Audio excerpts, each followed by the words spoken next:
మాకు అపనమ్మకము రాకుండా సహాయం చేయి. ఎన్నో పరిస్థితులు మనం భయపెడుతూనే ఉన్నాయి. దేవుడిచ్చే అధికారాలు అనేకమైనవి ఉన్నాయి. ఎలాంటి అధికారము దేవుడు అనుగ్రహించాడు తన పిల్లలకి అంటే చూడండి, ఒకసారి మత్తయి సువార్త 10వ అధ్యాయము 1వ వాక్య భాగాన్ని చూస్తే, ఆయన యేసు తన 12 మంది శిష్యులను పిలిచి తన యందు విశ్వాసముంచిన, తను కావాలి అని తన వెంబడిస్తున్న తన యొక్క శిష్యులు వారిని పిలిచి అపవిత్రాత్మలను వెళ్ళగొట్టుటకు ప్రతి విధమైన రోగమును ప్రతి విధమైన వ్యాధిని స్వస్థపరచుటకును వారికి అధికారం ఇచ్చెను. యేసు ప్రభు ఇచ్చిన అధికారం ఇది. ఎవరికి ఆయన ఇచ్చిన అధికారము అంటే తన యందు విశ్వాసముంచిన తన పిల్లలకి, తన వెంబడిస్తున్న తన పిల్లలకి, తన ప్రేమిస్తున్న తన పిల్లలకి దేవుడిచ్చిన ఒక అధికారం ఏమిటి అంటే ప్రతి అపవిత్రాత్మ మీద వెళ్ళగొట్టడానికి అధికారం ఇచ్చాడంట.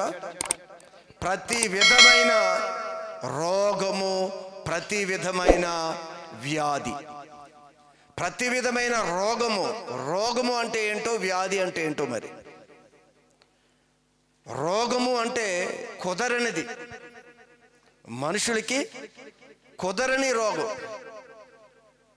ప్రతి విధమైన రోగము, ప్రతి విధమైన వ్యాధిని స్వస్థపరిచే అధికారము దేవుడు తన పిల్లలకి ఇచ్చాడు. ఎవరికి అధికారం ఇస్తున్నాడు, ఎందుకు అధికారం ఇస్తున్నాడు, ఎవరు అధికారం ఇచ్చే వ్యక్తి అనే విషయం చాలా జాగ్రత్తగా మనకు అర్థం కావాలి. ఆ సర్వోన్నతుడైన దేవుడు ఈ భూమి మీద నియమించిన తన పిల్లలకి ఇస్తున్న ఒక అధికారం ఇది. ఈ లోకములు అలాంటివే మనకి ఎదురవుతాయి అని చెప్పి, అలాంటివే మనల్ని బలహీనపరుస్తాయి అని చెప్పి, అలాంటివే మనల్ని ఆత్మీయ జీవితంలో కదలనివ్వకుండా అవిశ్వాసంలో తీసుకుని వస్తాయని చెప్పి ప్రభు మొదటిలోనే వారికి ఒక అధికారం ఇచ్చాడు. ఎవరికి ఈ అధికారం అంటే తన పిల్లలకి దేవుడిచ్చిన అధికారం. ఈరోజు లోకంలో చాలా వ్యాధులు ఉన్నాయి, చాలా రకాల రోగాలు ఉన్నాయి, దురాత్మలతో పీడింపబడుతున్న అనేకమైన వ్యక్తులు, అనేకమైన కుటుంబాలు ఉన్నాయి. కానీ కొన్ని సందర్భాల్లో వారు దురాత్మతో పీడింపబడుతున్నారు అనే విషయం పైకి అది కనిపించదండి, పైకి అది కనిపించదు. ఏ విధంగా దురాత్మలతో మనుషులు పీడింపబడతారో అర్థం కాని పరిస్థితి. గత దినములో ఒక 1 వీక్ బ్యాక్ డెంకా నుంచి ఒక బ్రదర్ని పరిస్థితి బాగా శుతిమించింది అని చెప్పి ఫోన్ చేశారు. మందిరంలో తీసుకుని వెళ్ళారు, ప్రార్థన చేశారు. అది తిరగబడతానే ఉంది, చాలా బలంగా ఉంది. మనిషి పరిస్థితి బాగా దిగజారిపోయింది. పెద్ద హాస్పిటల్ తీసుకుని వెళ్ళారు. హాస్పిటల్లో డాక్టర్లు వైద్యం చేయటానికి సహకరించటం లేదు. మనిషి వచ్చిన వారి మీద తిరగబడుతూ ఉన్నాడు, కుదురు కూర్చుంటలేదు, చెయ్యి అప్పగించటం లేదు. విపరీతమైన పరిస్థితుల్లో వారు మాకు వల్ల కాదు అని చెప్పి వాళ్ళు పంపించేశారు. ఫోన్ చేశారు మరలా, అన్న పరిస్థితి అదేం జబ్బు అర్థం కావట్లేదు, ఏం పరిస్థితి అది అర్థం కావట్లేదు అని చెప్పి. అయితే నేను చెప్పాను, వెంటనే మన ఏకాంత ప్రదేశంలోనికి అక్కడికి తీసుకుని వెళ్ళండి అని చెప్పారు. అక్కడ తీసుకుని వెళ్ళారు. ఆ మనిషి పరిస్థితికి ప్రార్థన చేయటానికి మన వాళ్ళందరూ కూడా ప్రారంభించారు. అక్కడ ఉన్న యోహాన్ బ్రదరు, అలానే మార్క్ పాష్ గారు వాళ్ళు ప్రార్థన చేస్తున్నప్పుడు 1 అవర్ ఎంతమంది పట్టుకున్నా కూడా అది తిరగేస్తానే ఉంది మనుషుల్ని. అంత బలంగా మనిషి ఎలానే ఉంటాడు. మనిషి ఏమన్నా బలవంతుడుగా ఉన్నాడు, మనిషి ఎలా ఉంటాడు. 1 అవర్ తన్ని వాళ్ళు బంధించటానికి అంత బలాన్ని ఉపయోగించి ఇక ప్రార్థన చేయటం మొదలుపెట్టారు. ఆ ప్రార్థన చేస్తూ ఉండగా 1 అవర్కి ఆ దెయ్యం ఆ వ్యక్తిని విడిచి వెళ్ళిపోయింది. చచ్చిన వాళ్ళగా పడిపోయాడు. ఉలుకు లేదు, పలుకు లేదు, స్పృహ లేదు, 1, 2 అన్నీ అక్కడే. తర్వాత నేను చెప్పాను, దెయ్యం పోయింది, ప్రాబ్లం లేదు, ముందు మనిషిని తీసుకుని వెళ్ళి హాస్పిటల్ అడ్మిట్ చేసి తగిన ట్రీట్మెంట్ ఇప్పిస్తే మరలా తన నీరసము, మరలా ఆ బలహీనత పోతుంది అని చెప్పినప్పుడు మరలా హాస్పిటల్ తీసుకెళ్ళి తనకి మరలా ఎనర్జీకి, శక్తి రావటానికి వారి క్రమాన్ని వారు జరిపించారు. కానీ చాలా సందర్భంలో కూడా దురాత్మల ద్వారా పీడింపబడుతున్నాం అనేది మనకు విషయం అర్థం కాదు. మనం కొన్ని సందర్భాలు బాగానే ఉంటాం, దురాత్మ మళ్ళీ ఏలుబడి చేస్తుందా లేదా అనేది కూడా అర్థం కాని విధంగా అవి ఆల్రెడీ మనుషులోకి ఎంటర్ అయిపోయాయి. అవి కనుక ఈరోజు దేవుడు తన సంఘానికి, తన ప్రేమిస్తున్న బిడ్డలకి ఇచ్చిన అధికారం ఏంటి అంటే ప్రతి అపవిత్రాత్మలను వెళ్ళగొట్టాలి. మీరు ప్రతి మనిషిని పవిత్రులుగా చేయాలి, బంధకాల నుంచి విడిపించాలి అనే అధికారము దేవుడు తన పిల్లలకి ఇచ్చాడు. ఆ అధికారాన్ని మనం స్వతంత్రించుకోవాలి. అయితే ఇక్కడ వ్యాధి అన్నాడు, రోగం అన్నాడు, ఎన్నో మన జీవితంలో ఉన్నాయి. మరి ఎంత అధికారం ప్రభు మనకి ఇచ్చాడు కదా, ఈ అధికారంతో మనం అన్ని పరిస్థితుల్ని అధిగమించగలుగుతున్నామా? దేవుడు ఇచ్చాడు అధికారం. ఇక్కడ మీరు గమనించగలిగితే ఈ అధికారముతోనంట ఎవరికి అధికారం ఇచ్చాడు, ఎవరు దేవుని పిల్లలు అంటే అదొక్కసారి చదువుకొని మనం ముందుకు వెళదాం. యోహాను సువార్త 1వ అధ్యాయము 12వ వాక్య భాగంలో ఎవరు పిల్లలు, ఎవరికి దేవుడు అధికారం ఇచ్చాడు అనే ఒక కన్ఫ్యూజ్ కూడా లేకుండా ఒక్క వచనాన్ని మనం అక్కడ జ్ఞాపకం చేసుకుందాం. తన్ను ఎందరు అంగీకరించిరో, తనును యేసుని, ప్రభువుని, ఆ జీవము కలిగిన దేవుణ్ణి ఎంతమంది అంగీకరిస్తారో వారికి అందరికీ. ఎవరు అంగీకరిస్తున్నారో ఆయన దేవుడుగా ఎంతమంది అంగీకరిస్తున్నారో, దేవుడు మాటగా ఎంతమంది ఆయన మాటను అంగీకరిస్తున్నారో, ప్రతి విషయంలో కూడా దేవుని యొక్క ఉపదేశాన్ని ఆయన దేవుడిగా ఎరిగి ఎంతమంది అంగీకరించి ఆ మాటని ఆయన్ని అనుసరిస్తున్నారో వారందరికీ అనగా తన నామమునందు విశ్వాసముంచిన వారికి దేవుని పిల్లలగుటకు ఆయన అధికారం ఇచ్చెను. మొదటిగా దేవుడి పిల్లలుగా ఉండే అధికారం ఇచ్చాడు. దేవుడి పిల్లలకి అపవిత్రాత్మల మీద, రోగాల మీద, వ్యాధుల మీద అధికారాన్ని కూడా ఇచ్చాడు. పిల్లలుగా మనకు అధికారం ఇచ్చినప్పుడు ఆయన పిల్లలైన మనకిచ్చిన అధికారాన్ని కూడా మనకి జ్ఞాపకం చేసుకోవాలి. ఈరోజు దేవుడిచ్చిన అధికారం మన ఎదుటుంది. ఎంత అధికారం ఇచ్చాడో దేవుడు, ఆ అధికారం మన ముందు కనిపిస్తూనే ఉంది. అయితే ఈ లోకంలో మీరు గమనించండి, దెయ్యాలని, దురాత్మలని వెళ్ళగొట్టడానికి, కొన్ని పరిస్థితులు బాగు చేయటానికి ప్రతి ఒక్కరు కూడా యేసు నామాన్ని వాడుకుంటూ మనం విడుదల జరిగిస్తూనే ఉన్నాం. అందుకే ఒక సందర్భంలో యేసు ప్రభు శిష్యులు యేసు ప్రభు దగ్గరికి వచ్చారు. వచ్చి యేసు ప్రభుతో వారు చెప్పే మాటలు ఏమిటి అంటే, కొంతమంది దెయ్యాలని వదలగొడుతున్నారు, వారు మనవారు కాదు, వారు బయటవారు. వారేం చేస్తున్నారంటే దెయ్యాలని వదలకొడుతున్నారు ప్రభువా అని యేసు ప్రభు దగ్గరికి వచ్చి యేసు ప్రభుతో మాట్లాడుతున్నారు. ఇది ఒక్కసారి ఆ సందర్భాన్ని చదవని మార్కు 9:38లో యోహాను బోధకుడా ఒకడు నీ పేరట దయ్యములను వెళ్ళగొట్టుట మేము చూశాము. వాడు మనలను వెంబడించువాడు కాడు. అతను మనల్ని విశ్వసించిన వాడు కాదు, మనల్ని ఫాలో అవుతున్నవాడు కాదు, మనల్ని వెంబడిస్తున్నవాడు కాదు. కానీ ఆ వ్యక్తి ఏం చేస్తున్నాడు? దయ్యములను ఎవరిని బట్టి? నీ పేరట యేసు క్రీస్తు నామాన్ని ఉచ్చరించి వారు దెయ్యాలు వెళ్ళగొడుతున్నారు. ప్రభువా, వారు మనవారు కాదు, నీ మీద విశ్వాసం ఉంచిన వారు కాదు, నిన్ను ప్రేమిస్తున్న వారు కాదు, నిన్ను వెంబడించేవారు కాదు, వారు ఆ పని చేస్తున్నారు అని చెప్పి యేసు ప్రభు దగ్గరికి వచ్చి వారు మాట్లాడుతూ ఉన్నారు. ఈరోజు ఒక్కటి గమనించండి, మనందరి జీవితాల్లో కూడా మనకి దేవుడిచ్చిన అధికారం ఒకటి ఉంది. ఈ లోకంలో దాన్ని పట్టుకొని దురాత్మల్ని మనం కూడా గద్దిస్తూ ఉన్నాం, వాటిని వెళ్ళిపోమని ఆజ్ఞాపిస్తూనే ఉన్నాం. మనం అన్ని విషయాలు చేస్తున్నాం. ఇక్కడ కూడా ఆయన ఏం చెప్పాడు? ఇంకా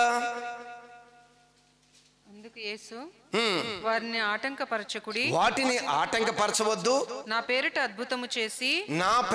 అద్భుతము చేసి నన్ను చులకనగా నిందింపగలవాడు ఎవడునూ లేడు, మనకు విరోధి కానివాడు మన పక్షముగా ఉన్నవాడే. అది మనకి విరోధి కాదు. దురాత్మల్ని వెళ్ళగొట్టి విడుదలిస్తున్నారా? ఇవని మంచి పనే కదా, వాళ్ళ పని వాళ్ళు చేసుకోమని చెప్పాడు యేసు ప్రభు.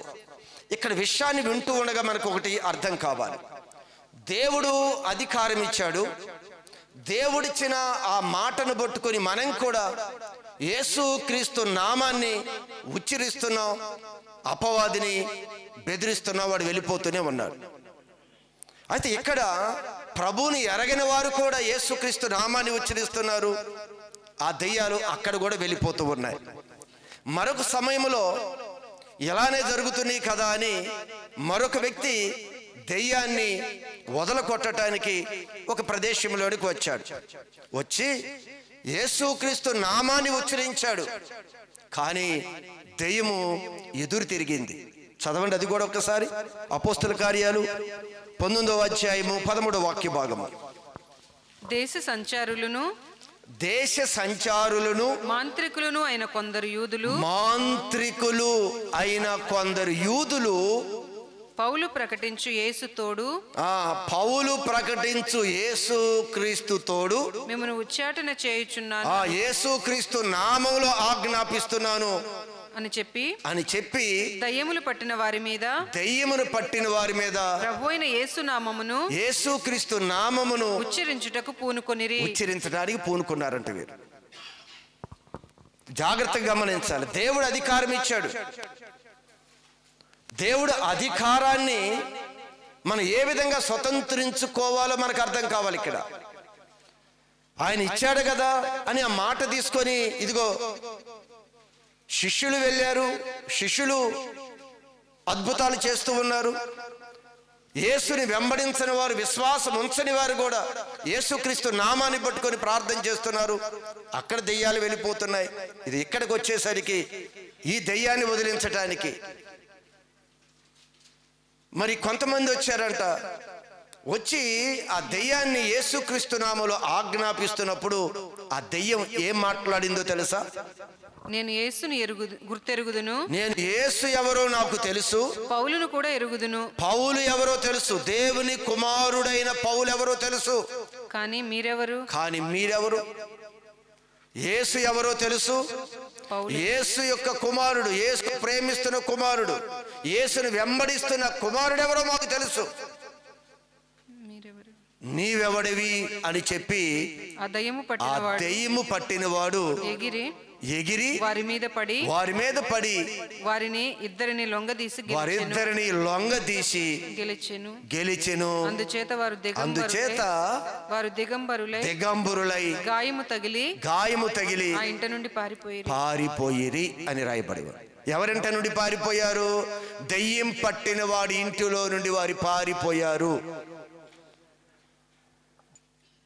గమనించండి, దేవుడు అధికారం ఇచ్చాడు, తన పిల్లలుగా మనందరికీ అధికారం ఇచ్చాడు. అధికారాన్ని మనం స్వతంత్రించుకోవాలి.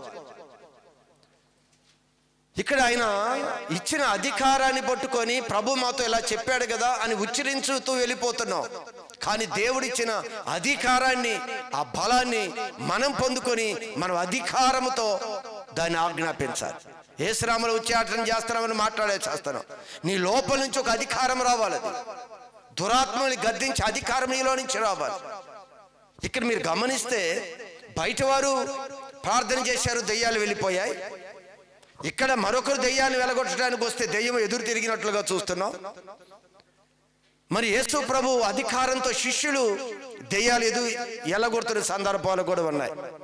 అయితే ఒక సందర్భంలో జరిగిన విషయం ఏమిటి అంటే, యేసు ప్రభు శిష్యులు యేసు ప్రభు దగ్గరికి వచ్చారు.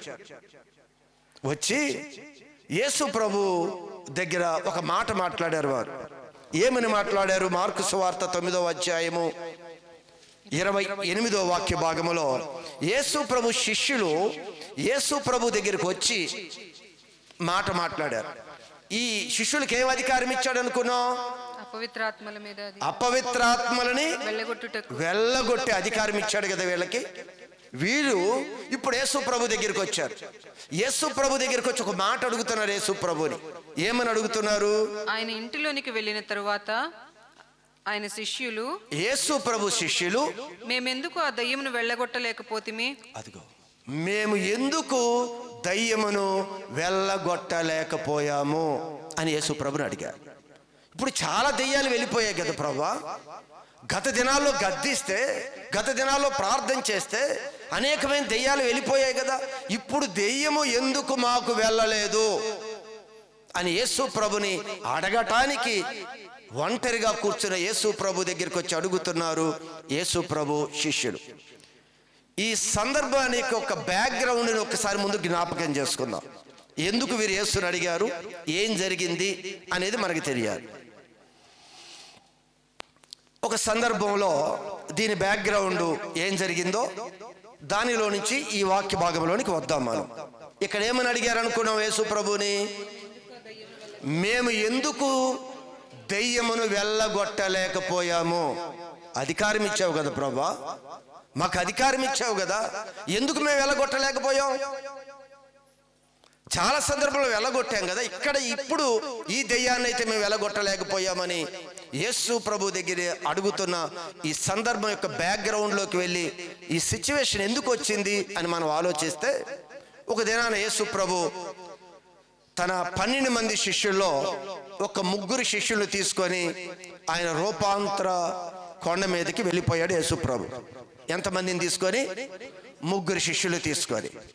3 పోతే ఎంతమంది శిష్యులు ఉన్నారు? 9 మంది శిష్యులు ఇక్కడ ఉన్నారు. 3 తీసుకొని యేసు ప్రభు రూపాంతర కొండ మీదకి వెళ్ళిపోయాడు. అక్కడ ఆయన రూపాంతరం చెందాడు. ఆ శిష్యుల ముందు దేవుడు తన మహిమని అవన్నీ కనపరుచుకుంటూ ఆ కొండ మీద కార్యక్రమం జరుగుతూ ఉంది. ఈలోపు ఒక వ్యక్తి తన కుమారుడికి దెయ్యం పట్టింది. తన కుమారుడికి దెయ్యం పడితే యేసు ప్రభు దగ్గరికి వెళితేనే ఇది బాగవుతుంది, లేకపోతే ఇది బాగు కావటం లేదు. ఇన్ని సంవత్సరాల నుంచి చూస్తున్నా, బాల్యకాలం నుండి దెయ్యం పట్టి ఇది మనిషిని ఎక్కడ పడితే అక్కడ పడేస్తుంది, అగ్నిలో దూకిస్తుంది, ఎలా పడితే అలా చేస్తుంది. ఎన్ని ప్రయత్నాలు చేసినా, ఎంతమంది మాంత్రికుడి దగ్గరికి వెళ్ళినా తన యొక్క దురాత్మ బంధకాల నుంచి తన కుమారుడు విడుదల పొందలేదు. ఈ పరిస్థితిలో తండ్రి తన కుమారుడిని తీసుకొని యేసు ప్రభు కొరకు వచ్చాడు. అప్పుడు యేసు ప్రభు లేడు. ఈయన ఎక్కడికి వెళ్ళాడు? కొండ మీదకి వెళ్ళిపోయాడు. అయితే అక్కడ తన శిష్యులు ఉన్నారు, 9 మంది శిష్యులు ఉన్నారు. ఆ 9 మంది శిష్యులని మరి ఏడి ప్రభు, ఏడి యేసు, ఏడి మా కుమారుడికి దెయ్యం పట్టింది, ఆయన బాగు చేస్తాడని వచ్చాను అని తండ్రి అడిగాడేమో. వీరన్నారు, సరే ఆయన రావటం కొంచెం సమయం పట్టిద్ది, మేము చూస్తాము, ఏదో తీసుకురండి అన్నారేమో మరి. అయితే అక్కడ రాయబడలేదు కానీ ఒకరు తర్వాత ఒకరు 9 మంది ప్రయత్నం చేశారు, కానీ దెయ్యము వెళ్ళలేదు. ఒకరు తర్వాత ఒక రౌండ్ వేసి ఉంటారు, నేను చేస్తా, నేను చూస్తాను అనుకున్నారు. 9 మంది పడి చేశారు. ఏం చేశారో దెయ్యం మాత్రం కదలలేదు. ఇక ఈ లోపు అక్కడ శాస్త్రులు, పరిసయ్యులు వాదించుకుంటున్నారు. పెద్ద గందరగోళం జరుగుతూ ఉంది. ఈలోపు యేసు ప్రభు కొండ దిగి వచ్చాడు. ఈ గందరగోళం జరుగుతుంది, యేసు ప్రభు కొండ దిగి వచ్చాడు. కొండ దిగి వచ్చి యేసు ప్రభు ఏమని అడుగుతున్నాడు? మీరు దేనిని గూర్చి వారితో తర్కించుచున్నారు అని వారిని అడగగా జనసమూహములో ఒకడు బోధకుడా మూగదయ్యము పట్టిన నా కుమారుని, ఆ తండ్రి వచ్చేసాడు యేసు ప్రభు పరిగెత్తుకుంటా వచ్చి చెప్తున్నాడు, మూగదయ్యము పట్టిన నా కుమారుని నీ యొద్దకు తీసుకుని వచ్చారు. అది ఎక్కడ వానిని పట్టునో, ఎక్కడ పడుతుందో అక్కడ వానిని పడద్రోయును, అక్కడ పడేస్తుంది. అప్పుడు వెళుతూ ఉంటుందా, ఆ దెయ్యం వచ్చిందా వాడు అక్కడ పడేసింది. అది నిప్పులో కాలువ ఇంకోటి ఏమి లేదు. ఇంకా అంట కదా ఫిట్స్ వచ్చిందంటామా, ఎక్కడొచ్చిందో ఎప్పుడు వచ్చిందో తెలియదు. ఇది ఏం చేసింది, బయలు కూడా మూర్ఛ రోగం వచ్చిన వారు ఉన్నారు.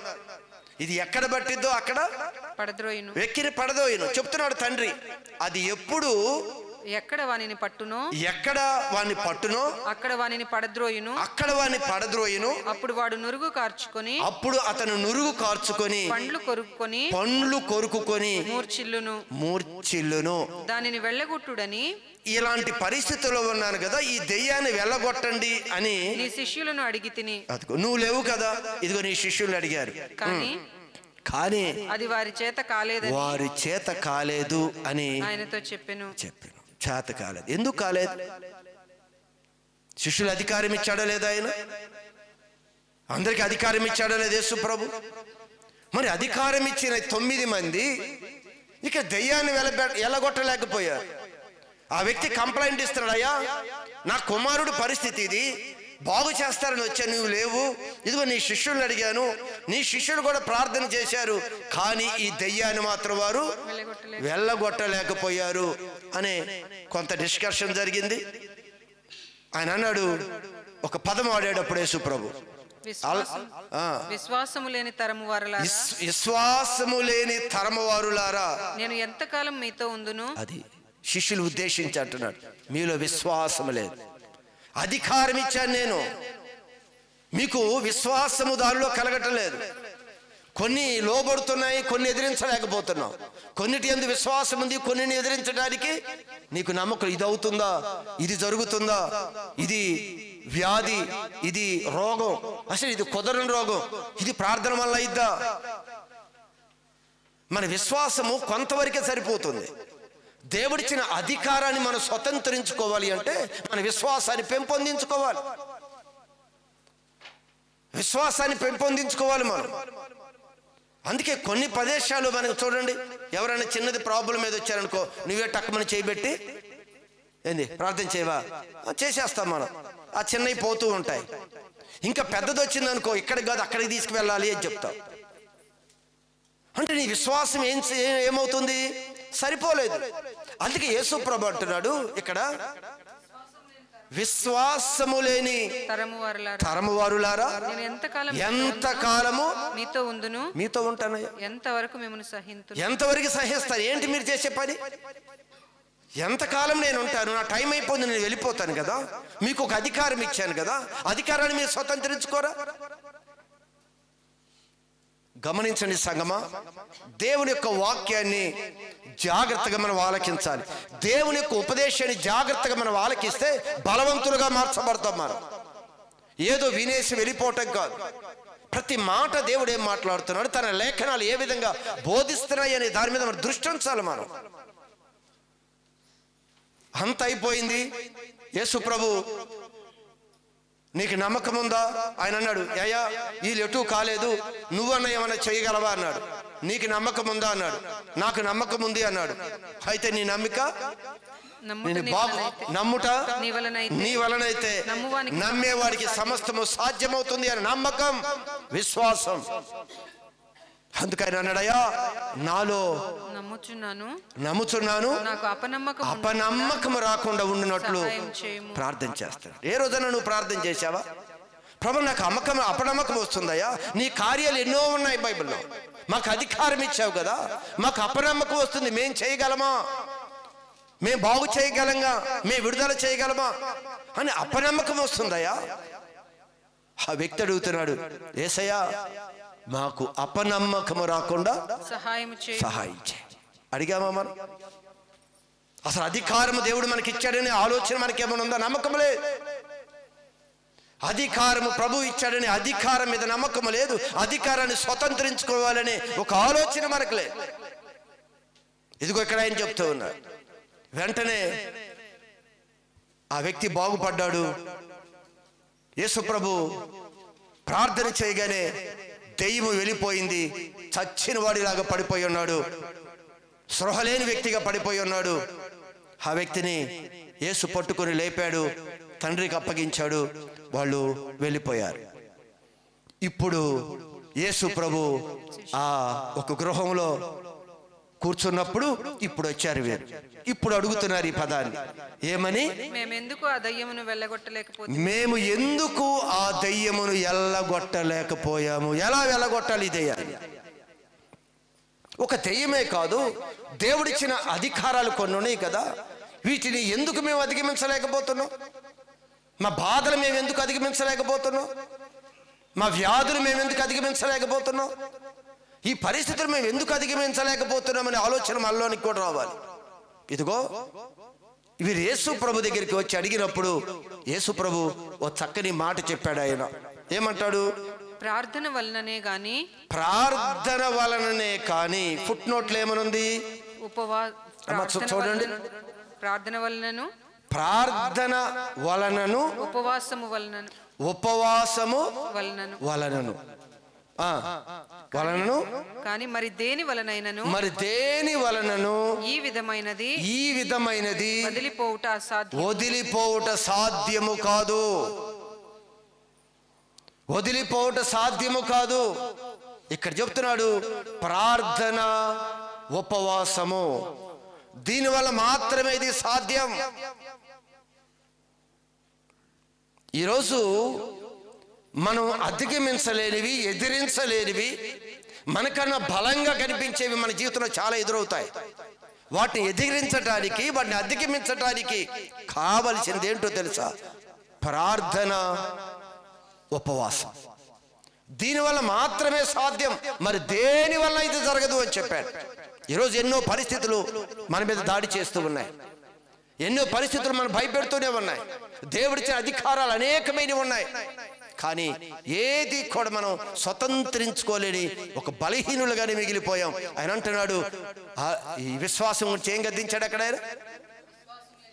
విశ్వాసము లేని తరము వారులారా, ఎన్నాళ్ళు నేను మీతో ఉంటాను? ఎందుకు మీలో విశ్వాసం లేదు? ఎందుకు మీకు నమ్మకం లేదు? నేను ఇచ్చిన అధికారం మీద ఎందుకు మీకు నమ్మకం లేదు? మరి యేసు ప్రభు శిష్యుడు అంతకు ముందు అనేక మంది మీద దెయ్యాలను వెళ్ళగొట్టారు కదా, ఎందుకు ఇక్కడ వెళ్ళగొట్టలేకపోయారు? అన్ని వెళ్ళగొట్టారు. ఎలా వెళ్ళగొట్టారు అంటే దేవుడిచ్చిన అధికారముతో వెళ్ళగొట్టారు. నువ్వు కూడా ఎలా వెళ్ళగొడతావు? యేసుక్రీస్తు నామములో పో అని చెబుతా, ఆయన చెప్పాడని చెప్తున్నావు. నీవు అధికారాన్ని పొందుకోవాలి. నీలో నుంచి ఆ విశ్వాసంతో నువ్వు దాన్ని గద్దించగలగాలి. ప్రభు ఇచ్చిన అధికారాన్ని మాటలతో నువ్వు మాట్లాడుతున్నావు కదా, ప్రభుతో నువ్వు సహవాసం చేస్తున్న నీవు అధికారాన్ని నువ్వు పొందుకోవాలి.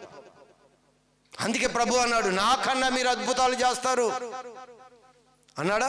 నాకన్నా గొప్ప కార్యాలు చేస్తారు మీరు, నా యందు విశ్వాసం ఉంచిన మీరు గొప్ప కార్యాలు చేస్తారని చెప్పాడు. అందుకే మనం కూడా అక్కడ ఆయన అంటున్నాడు, ఇది ప్రార్థన వలనను ఉపవాసము వలననే కానీ మరి దేని వలననైనను ఈ విధమైనది అంటే ఏమిటి అంటే, ఇలాంటి గడ్డు పరిస్థితులు నీ జీవితంలో, నీ వ్యక్తిగత జీవితంలో వచ్చే గడ్డు పరిస్థితులు, అది కుటుంబ సమస్య అయినా, అది కోర్టు సమస్య అయినా, అనారోగ్య సమస్య అయినా, దురాత్మల యొక్క ప్రభావమైన ఏ పరిస్థితి అయినా సరే, ఇలాంటి కఠినమైన పరిస్థితుల మధ్య నువ్వేం చేయాలి అంటే ప్రార్థన ఉపవాసం. ప్రార్థన అంటే, ఉపవాసం అంటే ఏంటో మనకి తెలుసు. మనం చాలా మంది ఉపవాసం ఉంటాం. ఏమండి నేను 2 రోజులు ఉపవాసం ఉండి ప్రార్థన చేశానండి అంటాం. లేదు నేను ఒక పూట ఉపవాసం ఉండానండి అని చెప్తాం. ఉపవాసం అంటే అర్థం ఏంటి? తినకుండా ఉండటం. ఒక విధంగా అసలు ఉపవాసము ఎలా చేయాలి అని అడిగామనుకో, ఏం చేయాలి? ఏమి తినకుండా ఉండటం అనేది ఏంటి చెప్పరేంటి? ఏమీ తినకుండా ఉండటమే ఉపవాసం. అది మనమే కదా, క్రైస్తవులే కాదు, చాలామంది ఈరోజు ఉపవాసం అంటారు, ఫాస్టింగ్ అంటారు. అంటే ఏంటి? ఈరోజు ఏమీ తినను. మరి ఇలా తినకుండా ఉపవాసం ఉంటే కార్యాలు జరుగుతాయి అంటారా? చాలామంది ఉంటున్నారు ఉపవాసాలు. మనం కూడా చాలా సందర్భంలో ఉపవాసం ఉన్నాం కదా, మనం కూడా ఫాస్టింగ్ చేశాం కదా. కొన్నిసార్లు మన యొక్క స్టమక్ అనీజీగా ఉన్నప్పుడు కూడా ఉపవాసం చేశాం కదా, చేయలేదా? ఈరోజు ఏదో తినబుద్ధి కావట్లేదు అని చెప్పి మనం ఉపవాసం ఉన్న దినాలు ఉన్నాయి కదా. మరి ఈ ఉపవాసం ఉండగానే అంత బలం వచ్చేసిందా? కానీ ఈరోజు ఉపవాసముతో ఉండవలసింది ఏమిటి అంటే ప్రార్థన. ప్రార్థన అంటే అర్థం ఏంటి అంటే దేవునితో సహవాసం. నీ ఉపవాసం ఉంటున్నావు అంటే పూర్తిగా నీ మనస్సు, నీ ఆలోచన, నీ తలంపు, నీ బాడీ అంతా కూడా దేవునికి అప్పగించుకొని నువ్వు ప్రార్థన చేయాలి. ఇలాంటి ప్రార్థనే వలనే ఎలాంటివి సాధ్యమవుతాయి? ఎలాంటివి? కఠినమైనవి. కఠినమైనవి ఎప్పుడు నువ్వు జయించగలవంటే ప్రభు చెప్తున్నాడు, ఇదిగో దీని ద్వారా. యేసు ప్రభు సహవాసము, ఈ శిష్యులు ఆయనతో సరైన సహవాసం చేయలేదు. వారు దేవుడిచ్చిన అధికారాన్ని ఉచ్చరించుకుంటూ దెయ్యాలను వెళ్ళగొడుతున్నారే కానీ సంపూర్ణమైన విశ్వాసం వారిలో లేదు. సంపూర్ణమైన విశ్వాసం వారిలో లేదు. అందుకే వారు అధికారముతో వాటిని అధిగమించలేకపోయారు. సంపూర్ణమైన విశ్వాసం వచ్చినప్పుడు యేసుప్రభు వెళ్ళిపోయిన తర్వాత ఈ అధికారాన్ని ఏ విధంగా వాడుకున్నారో అప్పుడు మనకు కనిపిస్తుంది. దేవుని ఆత్మని పొందుకున్న తర్వాత వారి అధికారాన్ని ఎలా ఉపయోగించారో మనకు అర్థమవుతుంది. ఈ ముందంతా కూడా వారితో నడుస్తున్నట్లుగానే ఉన్నారు కానీ ఆయన యందు సంపూర్ణమైన విశ్వాసం లేదు. ఎలా చెప్పగలము అంటే ఒక సందర్భంలో యేసు ప్రభు సముద్ర ప్రయాణంలో వస్తున్న తుఫాను వస్తున్నప్పుడు శిష్యులందరూ భయపడిపోతూ ఉన్నారు. పెద్ద తుఫాను వస్తుంది. వెళుతున్న ఈ దోణి సముద్రంలో మునిగిపోయే పరిస్థితి ఏర్పడుతుంది. యేసు ప్రభువుని లేపారు, అయ్యా నువ్వు నిద్రపోతున్నావు, ఇక్కడ తుఫాను, అందరం మునిగిపోతున్నావు, చచ్చిపోతున్నావు, నీకేమీ చింత లేదా అనుకున్నప్పుడు యేసు ప్రభు లేచి సముద్రాన్ని, గాలిని, అధికారం, తన పిల్లలకు కూడా అలాంటి అధికారం కావాలని దేవుడి ఉద్దేశం. తన పిల్లలు కూడా అలాంటి అధికారం కలిగిన వారుగా ఉండాలని దేవుడు ఆశ. ఆయన గాలిని, సముద్రాన్ని గద్దించాడు. వీరందరూ ధోనిలో కూర్చున్నారు. సముద్రం మధ్యలో ఉంది ధోని. యేసు ప్రభు గద్దించాడు, శిష్యులు ఆయనతో ఉన్నారు. వీరేమని పదవాడుతున్నారు తెలుసా? ఈయన ఈయన ఎవరో. మరి ఎవరైనా సహవాసం చేసావు ఇన్ని రోజులు? ఎవరైనా వెంబడించావు ఆయన్ని? ఎవరైనా ఆయనతో వచ్చావు? ఈరోజు కూడా కొన్ని కార్యాలు జరిగినప్పుడు నువ్వు అమ్మ ఎంత కార్యం చేశాడా, ఎంతేంది, ఎంతైనా చేయగలడా ఆయన? నీకు ఆశ్చర్యమే. అని అంటున్నాడు, సముద్రము, గాలి ఆయనకి లోబడుచున్నవి. ఎవరు ఈయన అంటే వారికి అప్పటికీ కూడా ఆయనతో ఉంటున్నారే కానీ ఆయన ఎందుకు సంపూర్ణమైన విశ్వాసం వారికి రాలేదు. అందుకే ఆయన అంటున్నాడు, అధికారం ఇచ్చాడు మనకు కూడా, సమస్త మీద అధికారం ఇచ్చాడు. అధికారాన్ని నువ్వు స్వతంత్రించుకోవాలి. నువ్వు ఆయనతో సహవాసం చేస్తూ ఉండగా నీకు ఒక అధికారం వస్తుంది. ఆయన సహవాసంలో అవిశ్వాసంగా ఆయనతో దూరంగా నడుస్తున్న వల్ల నీకు అధికారం రాదు. అందుకే యేసు ప్రభు అంటున్నాడు, ఇది ప్రార్థన ఉపవాసం. ఎలాంటి ఉపవాసమో తెలుసా? పొట్టగాల్చుకొని డ్యూటీకి వెళ్ళి వస్తాను, బయటికి వెళ్ళి వస్తాను, కూరగాయలు తీసుకొని వస్తాను. ఉపవాసం ఉండి తిరగటం కాదు. దేవుడి సన్నిధిలో నువ్వు గడుపు. ఎంత సమయము గడుపుతావో ఆ ప్రార్థన దేవుడితో సహవాసం చేసుకుంటావు. అప్పుడు నీ ఉపవాసానికి కొంత ప్రయోజనం ఉంటుంది. అది 1 దినమో 2 దినాలో 3 దినాలో 21 రోజు ఉపవాసం చేసిన వాళ్ళు కొంటున్నారు.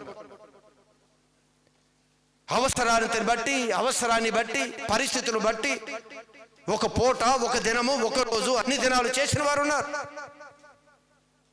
కానీ దాని వలన మాత్రమే సాధ్యము అని ప్రభు మనతో చెప్తున్నాడు. మనందరం కూడా ఆయన యందు విశ్వాసం ఉంచుదాం. ప్రభు యందు విశ్వాసం ఉంచుదాం. ఎలాంటి గడ్డు పరిస్థితి, ఒక ఆయన అధికారం ఇచ్చాడు. ఖచ్చితంగా అధికారం మనం స్వతంత్రించుకోవాలంటే దేవునితో సహవాసం చేయాలి. దేవుని పిల్లలుగా పిలువబడితే ఆలయానికి వచ్చి వెళ్ళిపోతే కాదు. ఆయనతో అన్యోన్య సహవాసం ఎప్పుడైతే చేస్తామో అప్పుడు దేవుడి పిల్లలుగా అధికారం, మనం మాట్లాడేటప్పుడు అధికారంతో మనం ఆజ్ఞాపించగలం. ఇప్పుడేమన్నా ప్రభు ఇచ్చిన అధికారంతో, యేసు ప్రభువు చెప్పాడు కదా, పో యేసు నామములో అంటాం. కానీ నువ్వు సహవాసం చేస్తూ ఉండగా నీలో నుండి ఏమొస్తుంది? అధికారం. అర్థమవుతుందా? అవునా కాదంటారు? ఆయన చెప్పాడు, నువ్వు ఉచ్చరించావు, నీకా బలం, నీకా అధికారం. ఆయన సహవాసంలో ఉంటూ ఉండగా, ఆయన మాటలు వింటూ ఉండగా నీకు అధికారం. నువ్వు అధికారంతో నువ్వు శాసిస్తావు. అలాంటి అన్యోన్య సహవాసంలో మన దేవుడితో గడపాలి. ఉపవాసము, ప్రార్థన చాలా ప్రాముఖ్యమైనదండి. మీరు కొన్ని గడ్డు పరిస్థితులు ఉన్నాయి, దాన్ని అధిగమించలేకపోతున్నాం. పరిస్థితులు మన చేదాటిపోయాయి, మనకు అర్థం కాలేదు. దీనికి ముందు ఒకటే చెప్తున్నాడు ఆయన, ఎలాంటి పరిస్థితులు, ఎలాంటివి ఈరోజు కూడా నువ్వు ఏదైతే సాధించలేకపోయావు, ఏదైతే అధిగమించలేకపోయావు, ఏదైతే పరిస్థితులు నా వల్ల కావట్లేదు అనుకుంటున్నావో అలాంటి విషయంలో ఏం కావాలి? ఉపవాస ప్రార్థన. నిర్ణయించుకో. 2-3 రోజులు వచ్చు, మందిరంలో ఉండు. 2 రోజులు 3 రోజులు ఖచ్చితంగా నేను ప్రార్థనలో ఉంటాను, విశ్వాసంతో, నమ్మకంతో. ఉపవాస ప్రార్థనలు వస్తున్నారు, 24 గంటలు ఫోన్ మాట్లాడుకుంటారు. ఏంటి దానికి వచ్చింది? మనం ఫోన్ మాట్లాడుకుంటానిక, పక్కన వారితో కౌరులు చెప్పుకుంటానిక? మనం ఏం ఉపవాసం చేస్తున్నాం? పొట్ట గాల్చుకుంటున్నాం అంతే. దీనివల్ల ప్రయోజనం లేదు. ఉపవాసంలో పొట్ట గాల్చుకొని ఒక దినం 2 దినాలు కూర్చుంటే ఉపయోగం లేదు. అన్నిటికీ ఉపవాసం పెట్టు. బయట ఆలోచన వినికిడికి ఉపవాసం పెట్టు, నీ నోటికి ఉపవాసం పెట్టు, నోటి మాటలకు ఉపవాసం పెట్టు, నీ సెల్ ఫోన్కి ఉపవాసం పెట్టు, ప్రతిదానికి ఉపవాసం పెట్టు. దేవుడి సన్నిధిలో కూర్చో, ప్రార్థన చేయి. ప్రభు సన్నిధిలో నువ్వు గోజాడు. ప్రభు ఖచ్చితంగా దేవుడిచ్చిన అధికారాలను మనందరం సద్వినియోగపరుచుకునే విధంగా దేవుడు తన ఆత్మ కార్యాన్ని మనందరి జీవితంలో ఆయన జరిగించునుగాక. ఆమేన్.